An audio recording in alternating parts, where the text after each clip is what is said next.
Halo semua, selamat datang di channel Auto Shifter. Di video ini saya akan membahas tentang cara kerja rem alias braking system pada mobil. Bagaimana detailnya, simak video ini sampai selesai. Tapi sebelum melanjutkan videonya, minta waktunya 2 detik ya guys untuk klik subscribe dan tekan tombol loncengnya. Auto Shifter akan memberikan informasi menarik seputar otomotif. Rem merupakan komponen yang akan menunjang keselamatan dalam berkendara. Pasalnya, komponen ini berperan dalam pengurangan laju kendaraan. Sistem rem sendiri dibagi menjadi beberapa tipe. Yang paling umum digunakan adalah rem cakram dan rem tromol. Lalu bagaimana cara kerja dan mekanisme kedua tipe rem ini? Pertama, rem cakram.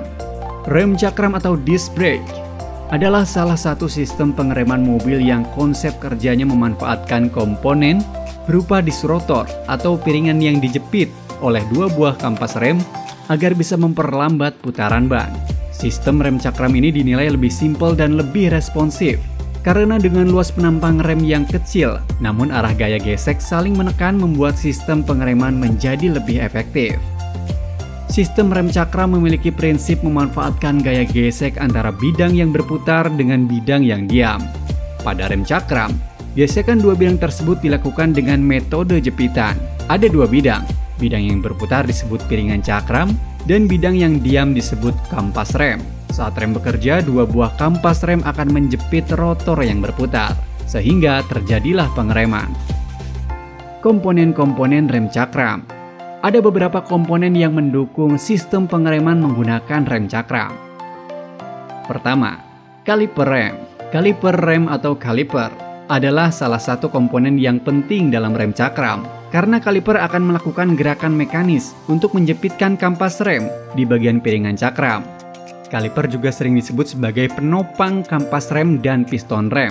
Kaliper rem akan bekerja dengan menggunakan tekanan hidrolik yang dihasilkan dari ubahan tekanan minyak rem yang masuk melalui selang atau kabel rem.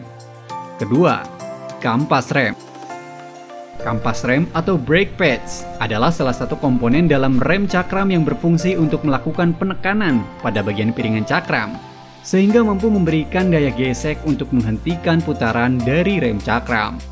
Komponen ini salah satu komponen yang sangat dianjurkan untuk membeli part yang original atau yang berkualitas sangat baik, karena pada dasarnya kerja dari kampas rem sangatlah berat dan harus menanggung beban panas yang tinggi, sehingga kualitas dari kampas rem sangatlah penting guys. Bahan pembuatan kampas rem berasal dari keramik, asbes, siter, dan semi metal. Ketiga, piringan cakram. Piringan cakram atau disc brake adalah komponen rem cakram yang akan langsung terhubung dengan poros as roda yang akan berputar dengan mengikuti putaran dari roda. Komponen rem cakram ini menjadi bagian inti dari rem cakram mobil. Piringan cakram akan berfungsi sebagai media yang akan dijepit atau ditekan oleh kampas rem, sehingga muncullah proses pengereman pada mobil. Bahan yang biasanya dipakai dalam piringan cakram yaitu besi cor. Keempat, bracket caliper. Kaliper bracket atau brake support caliper memang tidak bisa dilepaskan dari satuan rem cakram mobil. Karena kaliper bracket berguna sebagai tempat untuk memasangkan kaliper, dan hal ini akan membuat kaliper berada pada tempatnya, sehingga tidak akan bergerak. Kelima, piston brake. Piston brake posisinya berada di dalam kaliper yang bentuknya menyerupai tabung dengan ujung desain yang groovy atau coakan.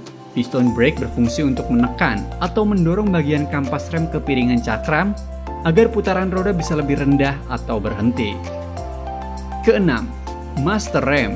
Master rem bekerja dengan mengubah gerakan mekanis pada bagian pedal rem menjadi tekanan hidrolik. Master silinder memiliki komponen sistem yang langsung terhubung dengan pedal rem, dan dari pistonlah akan terjadi penekanan pada fluida atau minyak rem. Ada 2 tipe master silinder yang populer di Indonesia, yaitu master silinder tipe tandem dengan tipe tunggal.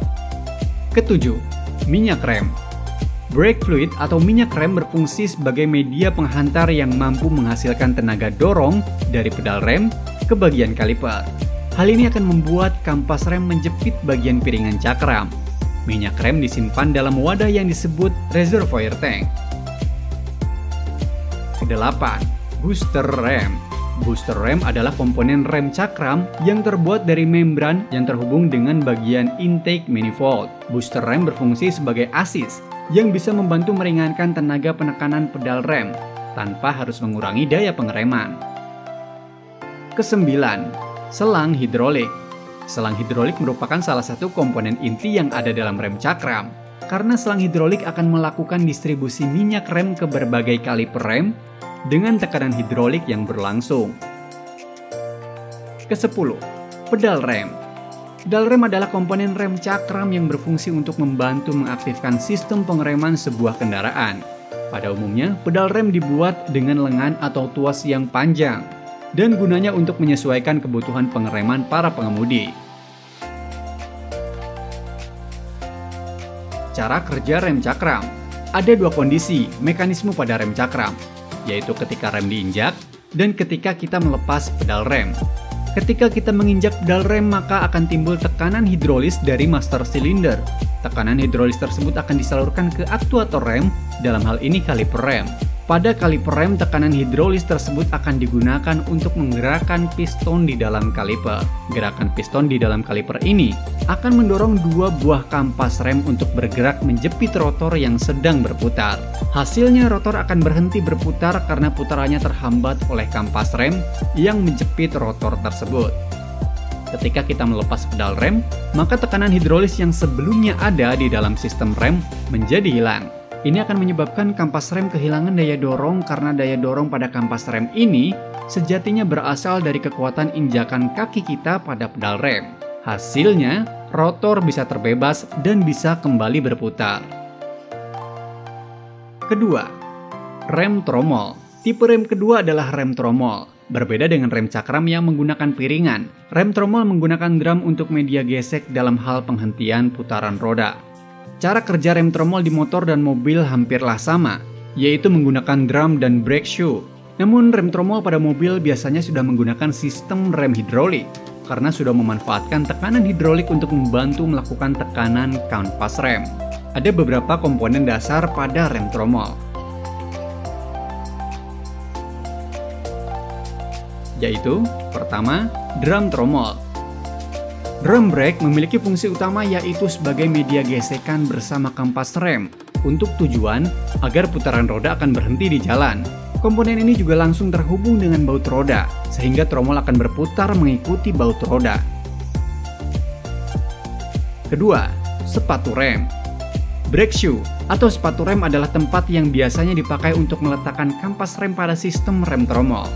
Sepatu rem biasanya memiliki bentuk menyerupai lingkaran yang terdiri dari dua buah sepatu dengan bentuk yang setengah lingkaran.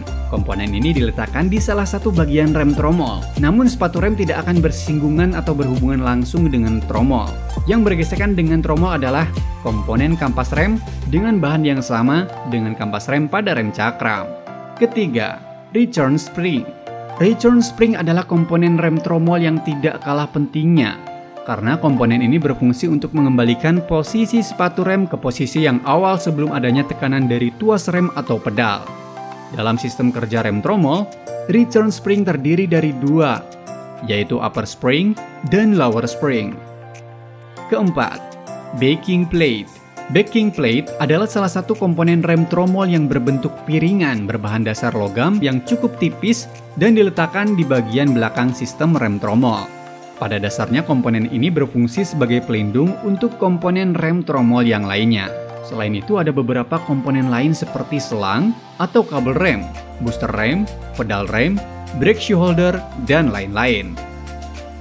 Cara kerja rem tromol. Ketika pengendara menginjak pedal, sama halnya dengan rem cakram, rem tromol juga menerapkan sistem hidrolik dan hukum Pascal, di mana tekanan zat cair yang ditimbulkan diteruskan ke berbagai arah dengan besaran tekanan yang sama. Penekanan tersebut menyebabkan piston beranjak maju, sehingga volume menyempit. Volume berisikan cairan minyak rem terdorong keluar melewati outlet valve menuju outlet hose pada master rem. Fluida yang terdorong tersebut melewati selang hidrolik dan diteruskan ke dalam wheel silinder. Cairan dalam silinder roda akan diubah sebagai energi mekanis oleh piston. Usai menjadi energi mekanis, piston yang terletak di silinder roda akan bergerak keluar untuk menekan kampas rem.